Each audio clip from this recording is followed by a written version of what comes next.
So I'm out here looking for Survivor, our fish. I don't know if you can see him, but he is right there.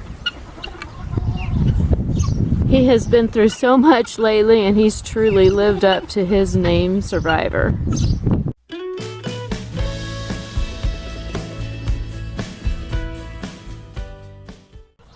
Okay, so we have a little bit of a problem here.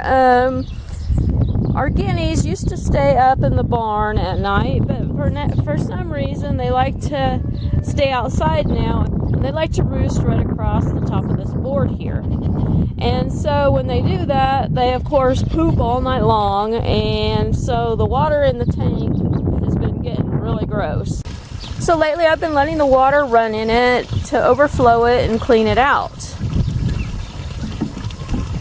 Well, evidently, Survivor does not like the water running in the tank, because the other day I'd left it run, and Brooke and I were out working in the garden, and Miley was out here playing with the goats, and she came running over to us saying, "Hey Mom, Survivor, he's out of the tank, come on." So we went running over here, and sure enough, we found Survivor laying right down there in the weeds. So Brooke quickly picked him up and put him over here in the tank and gently washed him off. And he, for a while, didn't do much. He just kind of floated on his side. He was barely breathing, and we were very concerned. And so she just kept gently rubbing him, and eventually he just kind of swam off, and after that he was okay. So yesterday I decided to let the water run in the tank again, because it was kind of looking yucky again, and I decided to go into the house and let it kind of run for the afternoon. But I told myself that I needed to remember to check Survivor every once in a while and make sure that he hadn't jumped out of the tank or anything. Well, I got busy doing stuff, and I kind of forgot to come out here and check on him. And then later on that afternoon, I was like, oh my gosh, I forgot to check on him. So we all ran out here to check, and we looked around in the tank, and we didn't see him anywhere. And sure enough, he had jumped out, and he was laying right about there in the dirt, and he was barely breathing.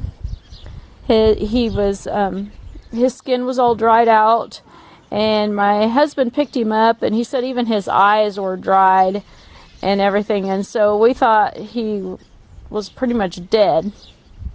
So my husband picked him up and gently put him into the tank, and he started gently rubbing him and cleaning him off and everything.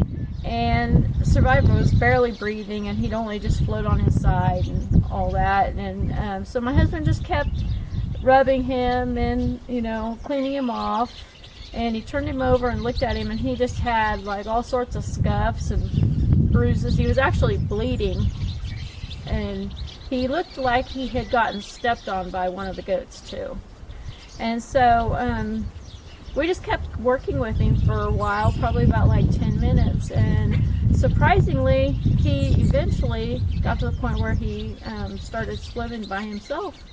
But he was still kind of swimming weird, and occasionally would just start floating on his side and all of that. So anyway, we needed to run to town later on that day, so we had to go inside and get ready to do that. So then last night when we got home, after being in town, we came out to do chores, and it was dark, and we brought a flashlight along to see if we could see him, but we couldn't really see him. And we had decided that he might be all right because we didn't see him floating anywhere, so that was probably at least a good sign. And so this morning I came out to do chores, and sure enough, Survivor was alive and well and swimming around in the tank. So the first winter that we had him here, we had the goats in the shelter up on the hill back there.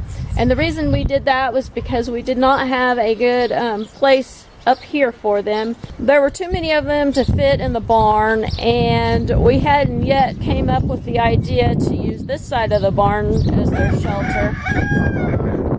So they were living way out there on the hill over there, and we had to keep the tank out there de-iced for them so they could get a drink.